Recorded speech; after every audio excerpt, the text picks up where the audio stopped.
to Eternal Journey, the podcast.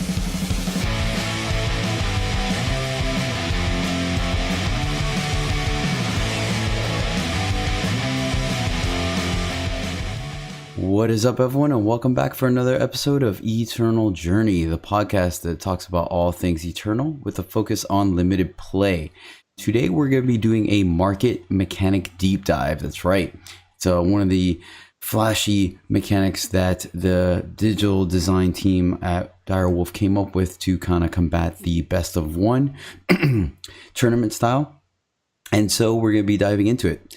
I'm your host, Jedi, and with me on the line today is Tanklin. How you doing, brother? Hey, howdy, hi. I'm good, man. Glad to be here. Right on, right on. Glad to have you on the show. But let's go ahead and do a little bit of housekeeping. Just want to mention our YouTube channel, EJthePodcast on YouTube. Definitely check it out, guys. If you don't catch our live streams on Twitch, you can catch the videos of Sealed, Draft, Constructed Play, Singleton. All that stuff is going to be on there.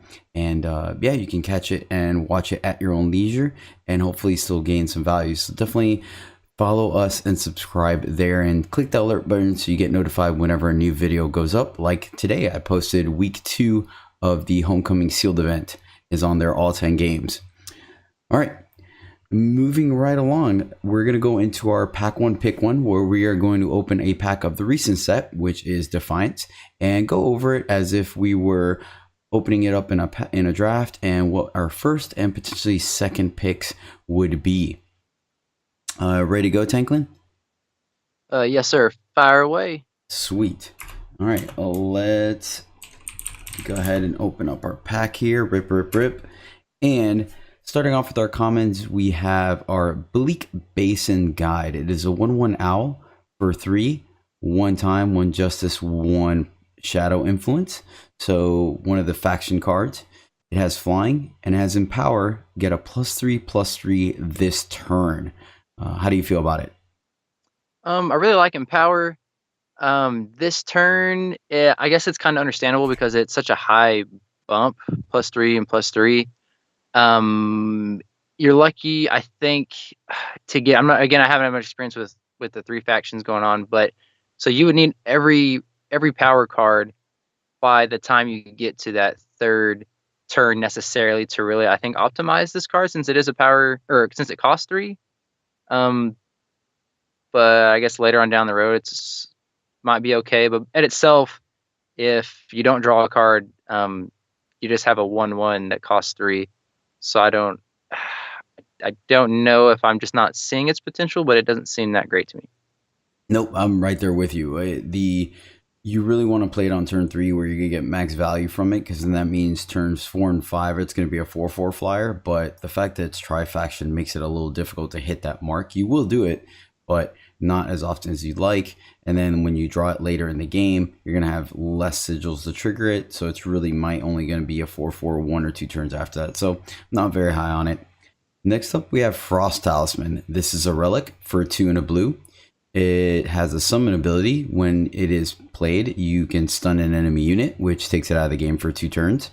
And you can pay 7 later on down the line to draw a card. You can do this as many times as you want in any turn. 7 power is a lot, but it's at a stage in the game where drawing extra cards is really going to set you ahead.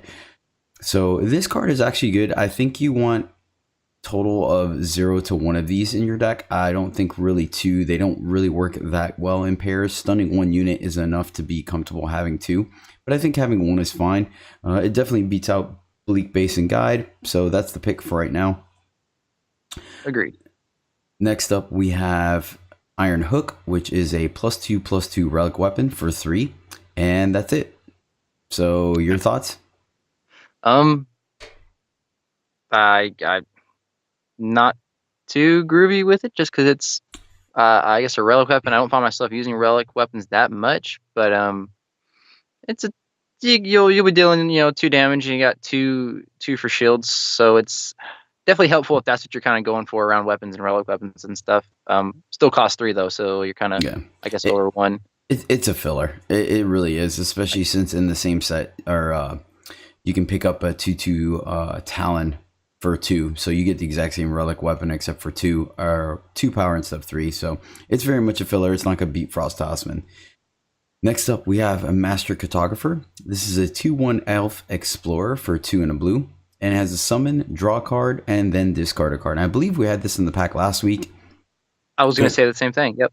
Yeah, Cartographer is great. It's the 2/1 body isn't that impressive, but it is on a 2 power body, which is reasonable. It's serviceable, but the fact that the loot ability, if I can quote Magic, or i.e. draw a card then discard a card, in the early game it helps you pitch your more expensive spells to find your sigils, and then in the late game it helps pitch your extra sigils to find your gas. So I think the card is great. It's not super overpowered or anything like that, like we're windmill slamming it, but I think it's pretty solid. And if it boils down to a unit or a relic, I'll probably end up taking the unit because it's a body attached to it. So I think Cartographer's our new front runner. So yeah, definitely. All right, and next up we have a Bannerman. This is a 2/2 soldier for 2, and it has a summon ability, gain an influence of your choice. That's it. So it is a unit that was created for this set to help support the tricolor factions with immediate, it goes in every deck and it gives you immediate influence fixing. So what do you think? Better than Cartographer? I like that it's neutral and it's still, cost 2 for 2 and 2, and you can, like you said, if this is your first pick of the pack, you automatically know this is going to help you if you've already had plans to do, I guess, a tri-faction, if that's really what you wanted to do starting off into the pick. But you should, I think, make your plans as you see what cards you can pick. No, I'm with you on that. I think I think they're fairly close together between Cartographer and Bannerman, and the fact that Bannerman just leaves you straight up as open as can be because it goes in literally every deck. I think it's definitely the new first pick. One more body than the Cartographer, but yeah, close call. Okay, we'll take Bannerman first. Yep. All right. Next up, we have another relic. We have a Rakhtadon Egg. This is a relic, like I said, for 1 at a time. In power, and a Rakhtadon Egg shakes. After the 3rd shake, sacrifice a Rakhtadon Egg to play a 4/4 dinosaur. So I was initially pretty medium to low on this card, but I think I'm a solid medium now. I've seen enough people play it and played it myself where if you can get out on turn 1 or 2, you're feeling pretty good about it. But even in late game, you're still getting a 4/4 for 1, even if you have to wait a little bit for it.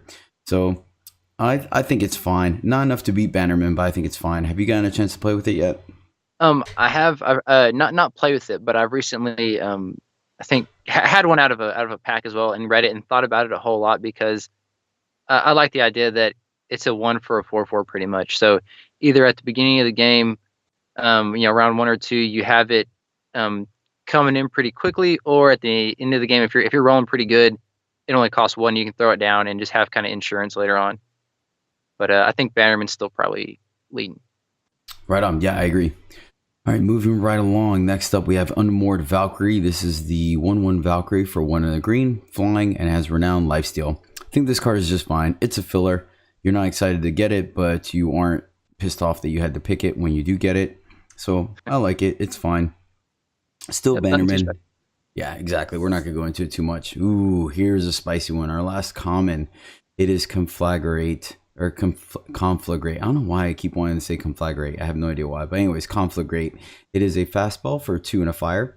Deal 3 damage to an enemy unit. And it has Amplify 5. Deal 3 damage to an additional enemy unit. So of note, you cannot stack this. So you can't pay 7 and deal 6 to something. But it does allow you to kill 2 things with toughness 3 or less, and you can amplify it more than once. So you can do it for 7, you can do it for 12. I have yet to see it go for 12, but it can happen. I like it. I think it's actually better than Bannerman. Reason being is could potentially be a 2 for 1. It is fast speed, so you can use it to win combat.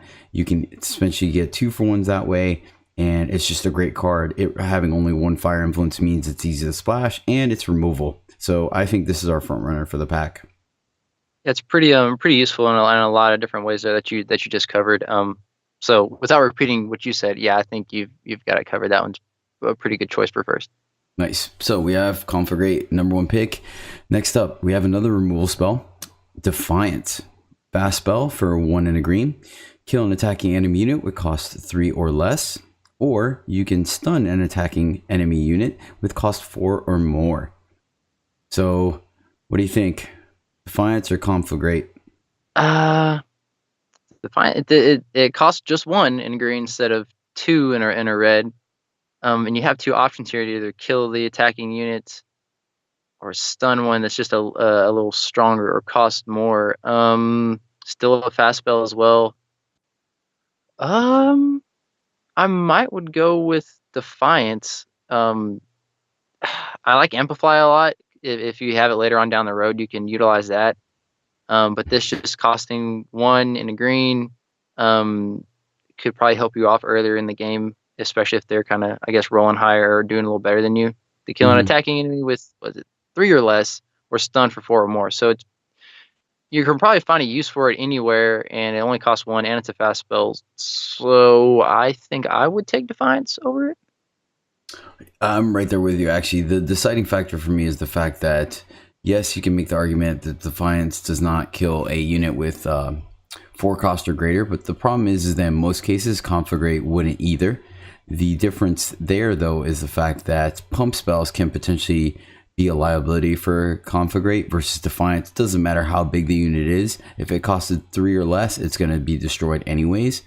So, and it has a little bit of versatility in the fact that if there is a huge unit that is being pesky, it can still stun it and buy you some time to recover. So overall, I still think it is a solid pick. So I'm with you there. Defiance is the new front runner for sure. Next up, we have on the uncommon time slot, we have Eye for an Eye, another removal spell. It is a regular spell for 5 Shadow. And it says kill an exhausted enemy unit, then draw a unit from your void with a higher cost. All right, what do you think? Well, it's I like that we have this card next here because it kind of goes with the possibilities of Defiance. So if you had Defiance and there was some big guy in your way, and so you could stun him. Well, never mind. Okay, I was thinking exhausted. So no, you're correct. You're correct. Stunning them does exhaust them. Yes. Oh, perfect. Okay, so yes, that was my idea behind it when I learned about this card is that you either let them exhaust themselves or you find a way to do it. So there's that potential of using Defiance for something big, and then you have this to kill that exhausted unit, and then you get, if it was a bigger card or cost more, you get kind of a perk of getting something out of your void. But is it better than Defiance? I would say no for me. Yep, you're correct once again. All right, last on the uncommon slot is Penitent Bull. It is a 3/2 cleric minotaur. It is for 4 times justice, so 1 of each influence. And pay 5 and sacrifice Penitent Bull to play 3 random sigils from your deck. So it ramps you from 5 to 8. So essentially you would play it on turn 4, then sack it if you can, if you don't need it on defense, and it'll take 3 random sigils from your deck, essentially pseudo fixing, but definitely ramp and take you all the way up to 8. I've played with it a couple times. I think its versatility is fine. I'm not super excited to get it, but it has made some plays, especially if you're in those 2 colors and you have a bunch of fatties. It will help you get to those bigger units, but it's not going to beat Defiance. It's not going to beat Conflagrate. All right, and last, our rare. All right, this one's going to be pretty easy for you, Tanklin. We have Bizarre Stampede. It is a spell for 5 time primal. And your units get a +1/+1 for each relic you have with a different name. So I've recently got this out of a pack too, and I saw that it was a rare, and had to think about it a lot. So it +1/+1 for each relic you have with a different name. Now that just means if you is it talking you have used or in your deck or your hand or all together? The ones you have in play. Right. Okay. So at most, I think I've only ever had 2 relics going at once. So it's essentially then, from my point of view, 5 costs for 2 different powers and a +2/+2. So Yeah. Is that something that again, am I mixing the potential here, or is that pretty much it's just relic based? It's unplayable. You're not going to use it. Yeah. Okay. This is one of those that I saw was rare, and I tried to think of how good it could be, and I didn't see it. Yep. Sometimes there are those trap cards like that. But yeah, Gotcha. so that one is, like we just stated, it is potentially unplayable. So that puts Defiance as our number 1 pick. And then should Defiance have not been in the pack, we would have taken Conflagrate as our other pack 1 pick 1. Sweet. All right, guys, hope you got a little bit of insight in that. As the format starts to progress, we'll probably start cutting these shorter and shorter, quicker and quicker, because everyone's going to have an opinion on the cards and we won't have to go as in-depth in them. But we like to, kind of inform you, because that's what this podcast is all about. All right, let's dive right into our main topic. So, market deep dive. What is the market? Let's go ahead and cover that. So market is essentially a way for you to have access to cards outside your deck in the best of 1 scenario, i.e. there's no way, if I can reference Magic real quick, Magic typically is best of 3. So you'll play 1 game, and then in between each game, you have a chance to access a 15 card sideboard to swap out for 1-for-1 cards from your deck to essentially modify your deck to improve your matchup. Since Eternal is a best of 1 format, you really don't have that chance. So they create a market where there are cards by the name of Merchants and Smugglers that have access to this said market, which are 5 cards that you place in the market as you're doing your deck building. And you can do a similar swap 1-for-1, taking a card from your hand to swap out with a card from the market and then putting it into your hand. Of note, when you do this swap, you are drawing the card. So Inspire effects and things that trigger off of drawing a card will happen, such as Fate and Inspire. And there is another caveat that they recently released with the addition to Defiance, which is the black market.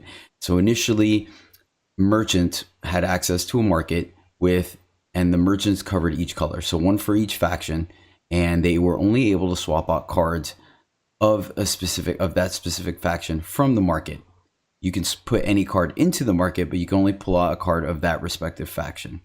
With the release of Defiance, they introduced Smugglers, which are pseudo merchants. They are actually dual factions, so they cover 2 different factions, and they have the same caveat where they are only allowed to pull out cards from their respective factions. So, for example, Hidden Valley Smuggler, which is the red-green, can only pull out either a red card, a green card, or Rakano, i.e. red-green card from the market, but you can put anyone into it. The difference between a regular market and a black market, they still operate the same, except a market, you can have any cards you want in there as long as they match the color of the market. So you can have 3 in your deck and 1 in the market or 2 in the market, etc., etc. Black markets, which smugglers are allowed, or smugglers can only access, allow you to have only 5 unique cards in your market or black market so they can't be in your deck. So if you have 1 card in your deck or 3 in your deck, you cannot have that same card in the market, if I explained that correctly. I know it's a lot to take in, but just imagine merchants can pull any card from the market in the respective colors, and you can have any amount of whatever cards in your market there. Black market is restricted to 1 of a kind across the entire 80 cards deck. Any questions about that, Tanklin? Geez, yeah, and you pretty much covered what I thought I knew, and almost I think purposely been trying not to look into market too much, because I didn't want it to confuse me or slow me down from trying to take my slow baby steps. But because it sounds fantastic. So in a card game, you think what you want is the option to have more choices and more options. So this is that pretty much. This card gives you access to 5. Is it 5 other cards? Yes, correct. Okay, and I do have a question. Does there's not a limit to how many merchants you can have in said deck, right? If you have the card, you can have the card. You're restricted to the same 4 of a kind as the rest of Eternal, but you are correct. You can have, if you have 1 merchant, or you have 4 merchants of every color, you can put all 12 of them or all 15 of them into your deck. In fact, there is a 1 casual deck that revolves around having all 30 merchants in there to continuously swap things in and out of your market. So before we go too deep into the constructed portion of it, let's go ahead and talk about the limited applications of it real quick. just because I feel like it's going to be a little bit shorter, and we are still a limited focus podcast. And then we can go into the constructed, which is a little bit more theory crafting.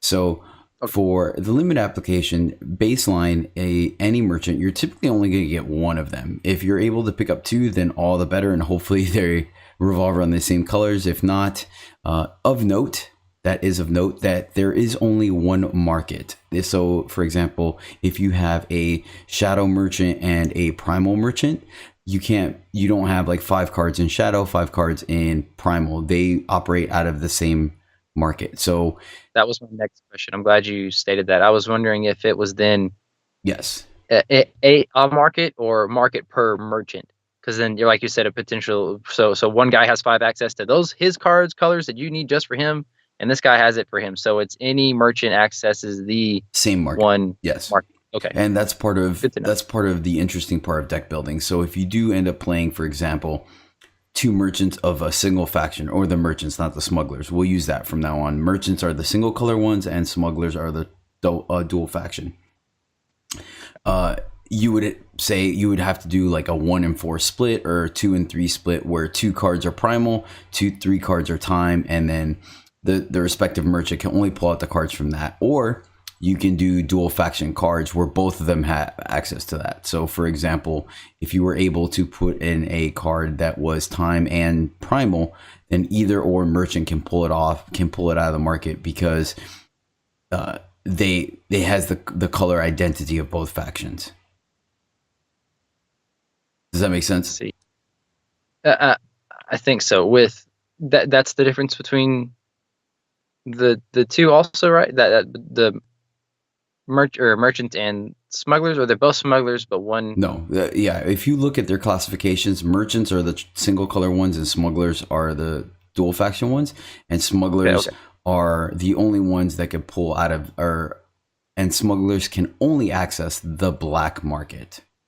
And black market is just honestly a market where you only have one of a kind in there in your entire deck. But one faction. No, one card, period. Oh, okay. So I'll explain that when we get to the constructed side, why that is important. For limited, chances are you're rarely going to have 2 of a kind of a card, and if you do, you're probably going to want them both in your main deck, so that's not a big deal. So once again, going back to our order here, so picking up 1 merchant will give you access to 5 additional cards in your deck. So you're essentially bumping your deck from a 45 card deck to a 50 card deck without adjusting or skewing your power base or your curve or anything like that. So that's a good thing. Like that right off the bat allows you to have more playables in your deck. And in limited, if you should be one of those decks that doesn't care about an unlimited amount of power, i.e. you don't have amplify or a bunch of large units, then being able to later in the game, when you figure out what your opponent's doing, swap out one of those additional sigils that you don't need for another card that you can play makes a huge difference and can be treated as pseudo card advantage. The next part of it is the fact that it smooths out your draws late game, which is pretty much exactly what I just said. Later in the game, if you find yourself picking up a 2-drop or extra sigil that you just they're not going to affect the board, you don't need them, or maybe you have a destroy enchantment or attachment card that your opponent doesn't have any, you can send those to the market to get something that potentially will influence the battlefield or the game at the moment. So it's kind of removing at least 1 dead draw from your deck in that manner. Does that kind of make sense? Yeah, that itself is where I see like the gold really lying in it. That if you need something right away, kind of, it just gives you more of an option to get done what you're trying to get done, your strategy. If it's later on down towards the end of the game where you already have enough power, you don't need a sigil like you said. You draw 1, you can, I guess, use it to put that back, get something from the market instead. So it seems really like a really good option if you can have them. Are they all rare too? It's not a very common card to get, right? Yes, all the merchants are rare, correct. That's what I thought. I think I may have one, maybe at that. So that's what I was. Okay, so the potential there is pretty great. Yeah, they're very much so a very handy card to consider crafting if in constructed. And the last thing is the fact that, as I mentioned earlier, it is created to give you that pseudo sideboard feel. So you are able to play cards in your deck that are more niche, i.e., like as I mentioned just a minute ago, you have a card that specifically, like I think it's melt away or burn away, that all it does is destroy a weapon or attachment. The problem with this is it's so niche that there is a high potential that you don't want to put it in your main deck because it's going to be a dead draw. If you're going up against a deck that might not have these weapons or things that you can use to target with, then you're essentially just spending a card that could have affected the board. Well, having a merchant allows you to place that in the market, where if you don't need it, then it's fine. It stays in the market, no harm, no foul, and does not cost you a card. But if you see a scenario where, okay, this is an issue, I do need this card, you now have access to it and can swap out a card for it. So you are potentially, increasing, you're playing a sideboard, so to speak, a card that you wouldn't play main deck. Yeah. So those are the advantages of playing Merchants Unlimited and why they are worth taking highly. Occasionally worth the splash. Definitely, if you can pick them up pretty early, you should take them if they're in your colors. But yeah, do you have any overall questions about them in a limited format? I guess not. I think I grasp the full idea of them. No, I think I'm there. And in many cases, the body themselves are actually quite relevant. You have one with lifesteal, you have one with deadly, you have one that ramps you, gives you +1 maximum power, you have another one with double damage. So even not having necessarily access to a market, right, giving you that pseudo card advantage, they on the surface are pretty solid cards in of themselves. So yeah, you can't really go wrong picking a merchant. And if we can kind of look at the bigger picture as well, the fact that this is a game that you're trying to collect cards with, and they're rare, so you may not see them all. So if you need one for your collection, by the way, picking one up will never hurt. So yep, just more food for thought. Nice. All right, so here's where we really get very in the nitty gritty of this, which is the constructed strategies for it, because once again, we are a more liberal podcast as far as covering all things Eternal. And this actually ends up being a really good card. Merchants be really good card in both the format that I am trying to put together, i.e. Singleton, which I'll talk about later, as well as in any standard construction, climbing the ladder and playing against your friends, etc. So first things first is the black market style. One way of utilizing your market is through black market, where I mentioned earlier, where you're only able to have one of each card in there, and it can only be cards that don't show up anywhere else in your 80 card deck. So and the reason why is, I'll explain this is another strategy, but so this is the silver bullet style market, where you are playing cards that you really only want to see one of, period. Whether it's a late game finisher card or it is something that you really only want for specific matchups. For example, if you have a site, which we will go over in the next podcast, that there are plenty of times where it's too vulnerable on an empty board, or for certain decks it just gets decimated, so you don't want to use it. You would put it in your market, and then that way, if you are playing against a deck where that specific site is good at, then you could pull it out of the market and play it. Or if, for example, another version of this is against Reanimator, when they are bringing a bunch of cards back from the graveyard, so you see them pitching a bunch of cards to the void, essentially trying to cheat out expensive units for the price of 5, which is the Reanimator spell right now. You can have a card in the market that specifically hoses the void, and against every other deck, that card does stone cold nothing, but against the Reanimator, it essentially hinders their entire strategy. And so having your 5 silver bullets for specific decks that could either be backbreaking against your deck, or just you have one card that you know Stone Cold will win you the match, is one of the ways of using the black market. And this resembles a lot closer to a sideboard out of Magic. But yeah, Nice. so that's essentially what you've thought of as far as the market thus far, right?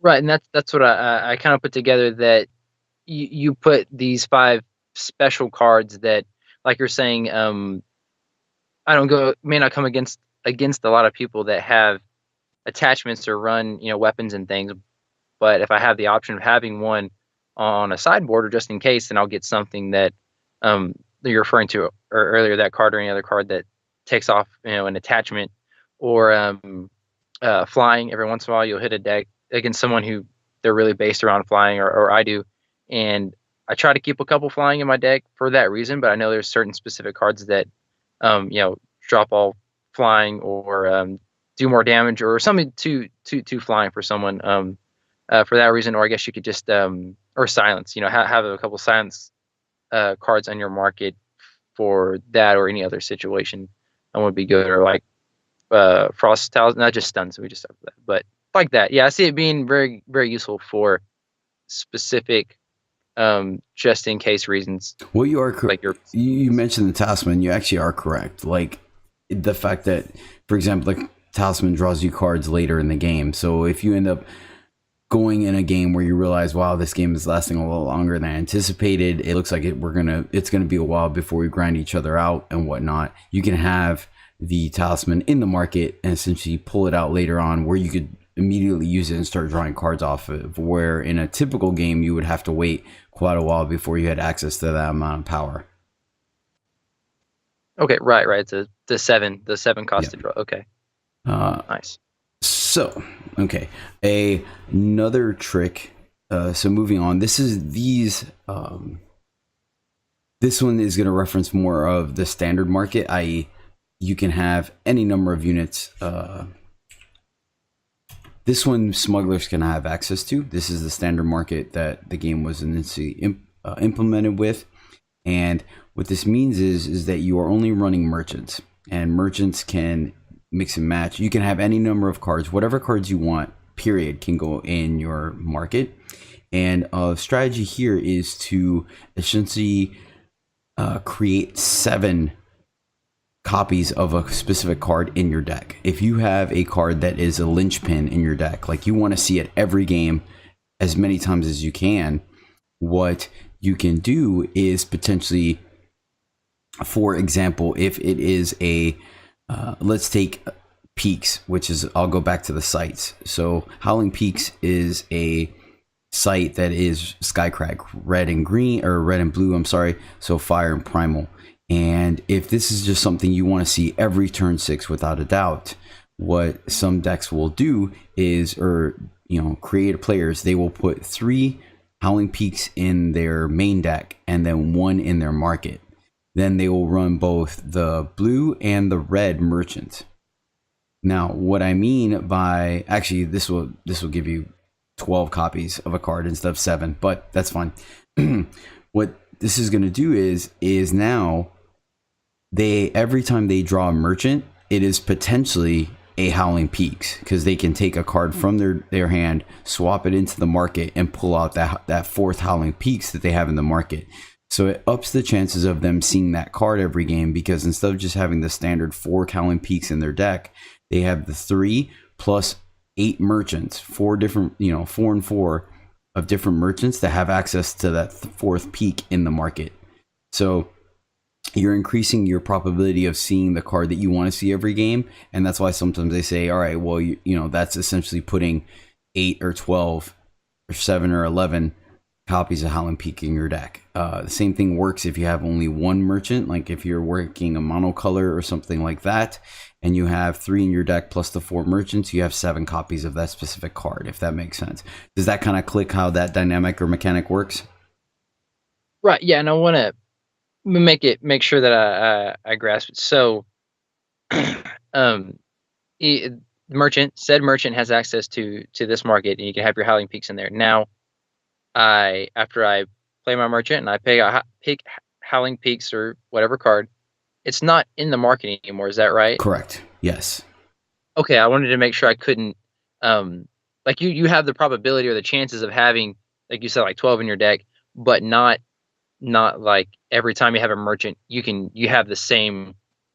If you just have one in your market, the next time you open or have a merchant, right, it's the same market and that card's not there anymore because it's the same market. Yes, you are correct. Okay, right. It's pretty much, like you said, that how many chances you have to get it if that's the card you're really, basing your deck around or trying to get. Yes. Okay. Correct. And that's why it's not straight up having that many of the card. It's just essentially a bonus.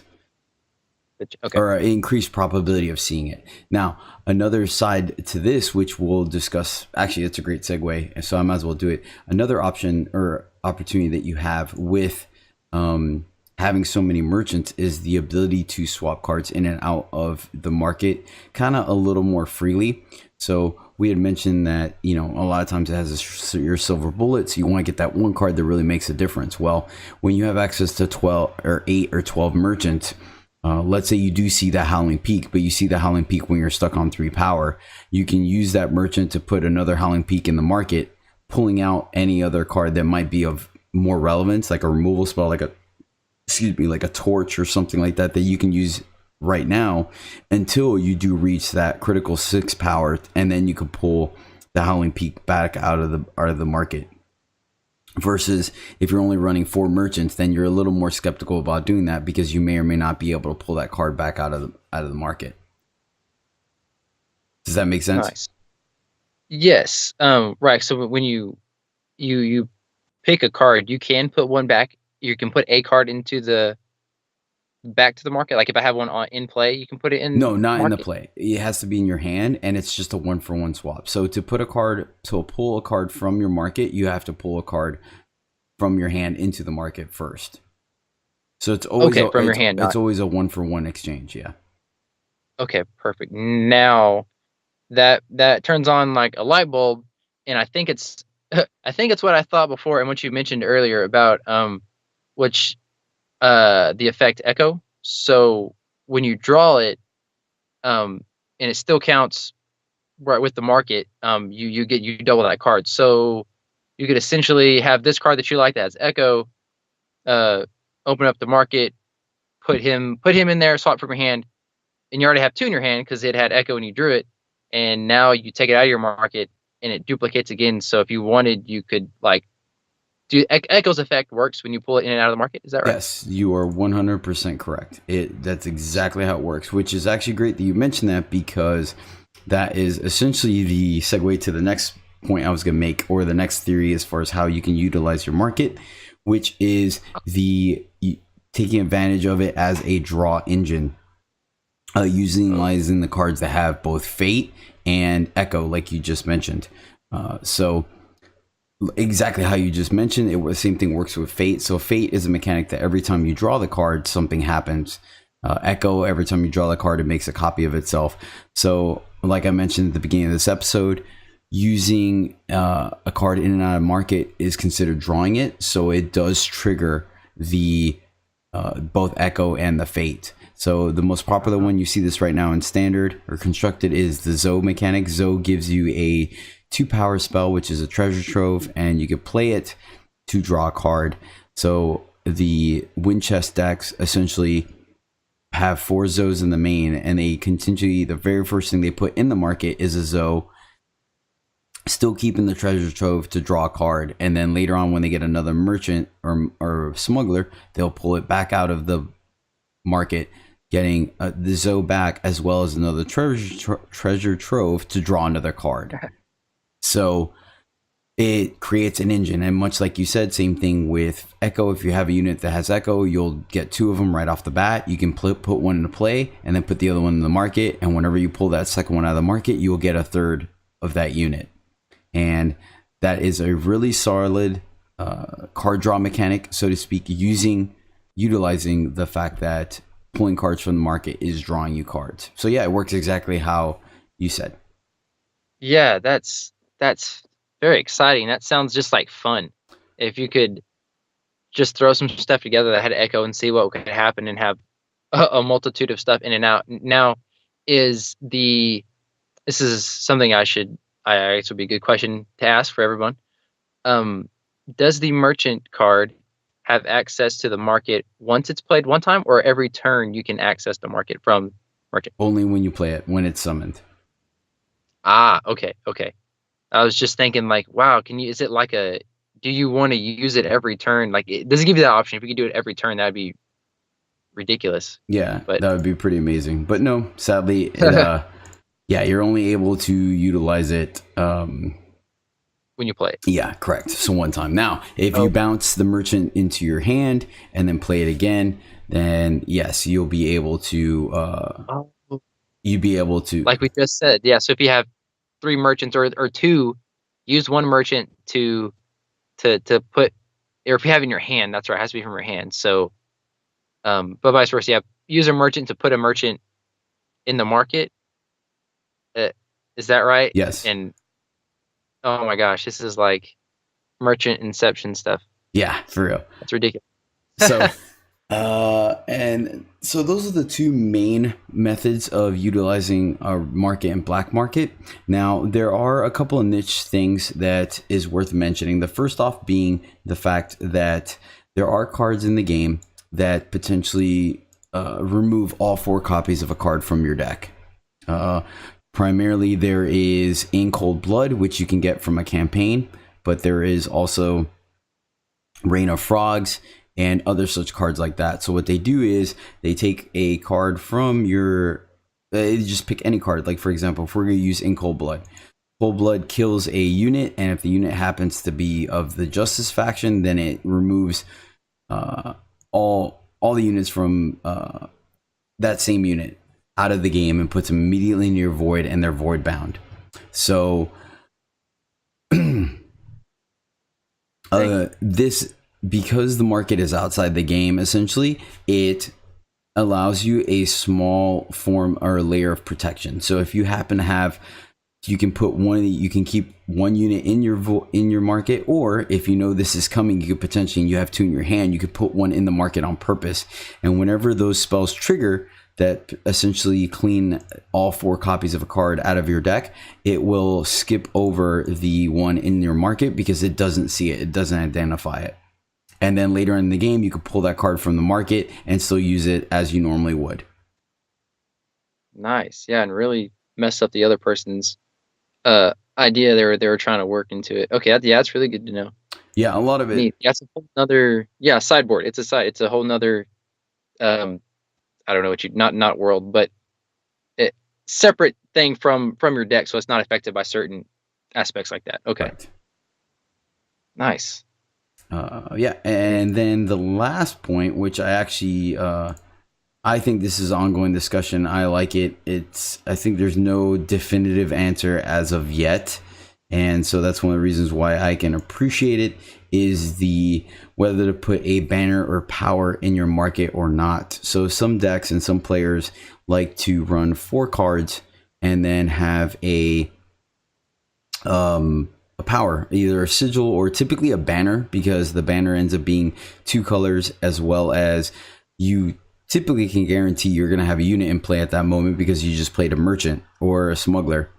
And so what you could do is, like I mentioned earlier with the Howling Peaks, if it turns out you're stuck on power, you can play your merchant, put the expensive card that you're nowhere near playing into your market, pulling out the banner, and then playing the banner to at least either A, fix your color influence, or B, hit your power drop to kind of get you a little bit closer and prevent you from stalling out the game. Once again, I feel like there's people on both sides of the fence where they're like, that's strange that he doesn't have a power in his market, or why is he using a power in his market? You can easily take that up with a better card or a better playable.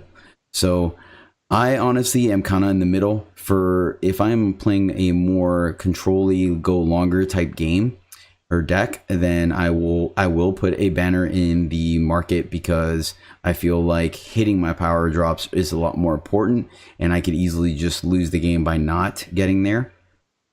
And then if I'm running some form of aggressive aggro deck, that requires a really specific curve, but it is tri-faction, I'll also put a banner in the market, because sometimes not being able to play your cards because you're lacking a power or influence can really hinder your ability to win.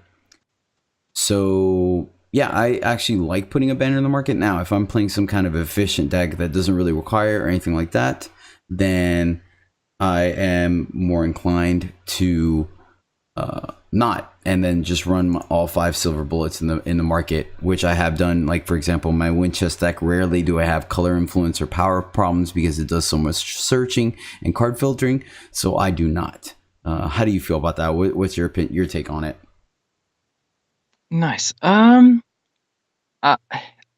see it as being just having the option to have cards drawn. Gives you insurance for, like you say, either a silver bullet situation, or if you're running low on power, if you're trying to run a 4-color deck even, it just gives you so much more room to breathe. If you're running short on something, or you have, you drew two pretty high powerful cards that you don't have enough to play down, you can swap them with something a little more useful at the time, to just anything to help you increase your odds of winning, which is ultimate goal. It seems like having a banner for sure to cover 2 power is pretty great. So your turn would be, start your turn, draw a card, play a sigil, put the merchant down, swap out beefy guy for banner. So you have, like you said, the first of this, you have that increased like twice to either really get past somebody in power or catch up if you're running short. 5 cards is kind of, I think that's, I wouldn't say a lot, but I would have a power in there, a banner in there just for that situation, unless I had a very specific, a deck behind it, or trying to, like you were talking about earlier with Howling Peaks, have those in there. If you've got this one move that works pretty well. And that's as far as with my experience. So I like to have, sometimes I have a problem with flooding. I have too much power sometimes. So that's just me not wanting to run out, I guess. But I would think it's a great option to have a power in your or a banner in your market for that situation. It can't hurt necessarily. Yeah. And you know what? Just to touch on what you're saying, sometimes I prefer to be flooded over. I mean, they're both, power screw and power flood both stink, because you're essentially not playing the game in one form or fashion. But being flooded kind of means that eventually you're going to end up running out of sigils and start drawing nothing but gas, and you'll be able to play it. Versus if you're power screwed, then essentially you're not going to be able to play, period. So, yeah, cool. Yeah, like what you were saying with if you're having 3 factions or not. This is something I just learned too, doing the campaign. And I have you probably know this off the top of your head. What is the faction? It's Justice Time and Primal. So green, blue, and yellow. But that's what I have in the campaign. And I've had situations where I needed a card and I don't have the one blue influence that I need. I have enough power, but I don't have the blue influence or whatever to use a card that I need. So there's situations that pop up, especially in a 3 faction, that that probably just lost me the game, because this turn did nothing for me and I can't play this and I don't have the power. So that would be great to have said power or banner at your fingertips to use. Yeah. Yeah, it's a thing. It's definitely one of those things you have to consider. But all right, man, that's pretty much everything in our market deep dive. Do you have any other questions on it? So let's I'll to run through what I know, and it might help some of the listeners clear everything up. So we have smugglers and merchants, but they're both merchants. Just what it says at the bottom is smuggler has the option of the black market. They both can access the market, but the smugglers can only, or correction, I'm sorry. Merchants can access both markets and black markets, and smugglers can only access black markets. Okay, perfect. And the benefit with the smugglers, though, is that they have a 2-color option, where Correct. The regular market has one. Can you put in neutral cards into the market? Yes. No. You cannot. Okay. Good question. I help. um, covered that, and the tricky awesomeness of draw powers. Is Destiny has to be played when you draw it? Destiny, yes, that's a good point. Very good point. So if a unit in the market has Destiny and you pull it out from the market, it counts as drawing it. So it will play it automatically and then still draw you a card from your regular deck. Okay, cool. Neat. Yeah, that's I just see so much ridiculousness going on with that and playing echoes, and then I know some Inspire cards give cards you draw echo or something. I believe so. So that would also count as soon as you draw it from your market, then it gets echo. They don't all have that effect, right? It's just when you draw it, then the effect will activate. Correct. Yes. Neat. Sweet. All right. All right. Well, let's go ahead and put a bow on it. We actually got a spoiler this week, so I figured let's go ahead and mention it on the show. This is the first spoiler for the latest campaign that is coming out. So you just mentioned you're doing one of the campaigns. Hopefully it's the latest one, the In the Shadows one, because you get amazing cards from it. And so they're about to release a new one, I believe, in a month. So spoilers are coming out. This is the first one of them, and we'll have more this weekend in the ECQ tournament. So I'm going to go ahead and just explain it to you, and you let me know what your initial thoughts are on it. So it is a 5/4 bear called Vargo Red Claw. It is 4 power, fire, justice, primal, so Ixtun faction. And it has pledge, so if you have it in your opening hand, you can use it as a sigil of either of those 3 factions. And then its additional text is Vargo can't be killed except by damage or loss of health. So to break it down, what this means is that he can die in combat. So if something does 4 damage to him, he dies. If something does minus health to him, like -3, -3, -4, -4, etc., he'll die. And direct damage, i.e. like display of vision, torch, obliterate, all those things will still kill him. What doesn't kill him is things that say kill unit or destroy unit, i.e. harsh rule does not, it wipes the board, but he'll remain standing. Slay does not work, annihilate does not work, death strike does not work. Anything that says kill a unit will not work on Vargo Red Claw, only things that do actual physical damage to him. So what do you think? Sweet. That seems like a gigantic headache for removal people. Yeah, so you have him on there, maybe give him Aegis Aggies? What is it? Aegis? I like saying Aegis, but I've heard people call it other things. Aegis, Agate. I think someone calls it Aegis as well, so you throw some blue haggis on him. Yeah, there you go. It's got the blue stuff. And so that gives him almost another shield, and can't be removed only by damage. Yeah, that seems, and try to give him some more damage or life just for the heck of it. Yeah, that's pretty sweet. His effect is awesome, and then just having the pledge for either 3 sigils at the beginning is pretty nice too. That sounds just like a fun card to have for sure. If they're doing try to removal and quick kill cards, that's cool. Yeah, no, I think it's going to be a definite game changer just because of the fact that as of right now, I think there's only going to be 2 cards that are seeing play in Constructed that will be able to kill it, other than obviously basic unit. Deadly still will work on it as well. Just FYI. I believe so. Actually, I'm not really sure. I think it should. Because it says by damage, and Deadly... Right. So I think Deadly will still work on it. I'm pretty sure it will. But... either way, I'm only seeing 2 spells that I can think of off the top of my head right now that constructed decks are using at the moment. They'll be able to take down Vargo. So that may lead to some other decks showing up, or other decks becoming a little bit stronger, or people having to adjust their spell suite or removal suite to accommodate this. But yeah, I'm stoked about it. Okay. That's really cool. All right, guys, that's going to be it for us. Where can they reach you at, Tanklin?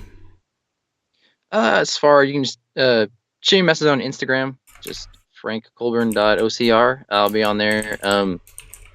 talked a little bit about the podcast, but yeah, check me out there. Any other questions? See what's up. Maybe you can give me some tips too if some other person is like, man, this poor guy needs some help. But yeah, find me there. That's about it. Sweet. All right, you can catch my real life stuff at CaesarLeBear7 on Instagram, and all things regarding to Eternal and this podcast you can catch at EJthePodcast on Twitter, Patreon, YouTube, as we mentioned earlier. You can catch my live streams at twitch.tv/Jedi_EJ. Definitely make sure you hit the follow there and get notified when I go live, so you can do drafts along with me and we can discuss picks and certain plays and things like that, as well as some ladder climbing and whatnot. I will probably be streaming my ECQ tournament this weekend, so tune in for that if you guys are around. And we have a Discord now, so it doesn't have an actual name to it. It's one of those weird codes, so check it out below in the show notes. You can click there and join the Discord, where you can have contact to Tanklin and myself around the clock. Once again, I want to give a quick shout out to Limited Resources. Thanks. They are our pseudo sister podcast on the MTG side that talks about things limited, and one of the things that this podcast is catered after. And that's about it. Tanklin, thanks for the time, man. Appreciate having you on the show. Yes, sir. Always a good time, brother. All right, guys. Thanks for tuning in, and we'll see you next time.